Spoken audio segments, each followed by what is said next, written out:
For today's video mga toto, magluluto tayo ng adobong isda. Ito ay adobong tilapia, pero paksiw siya, pero may ginamit siyang toyo. Ano ba? Ang gulo mo.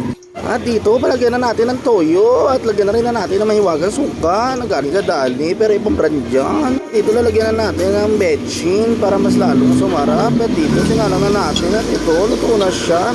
Sarap kumain. Kabilang banda, dito naman tayo sa kabila dahil magpiprito din tayo, pero isa lang ang sako ang ating lutuin. Tilapia pa din pero iba lang ang luto. Prito naman dito na may kamatis, sili, sibuyas, tsaka luya. At dito pagsama-samayan natin yan.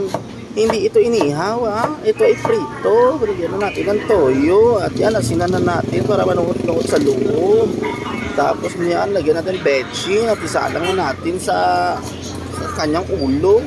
Iniwa ko muna dyan para magkasya at biyak na biyak para masarap pag biyak. At isiksik na natin, gamitan natin ng mahiwagang finger. Yan, isiksik mo pa.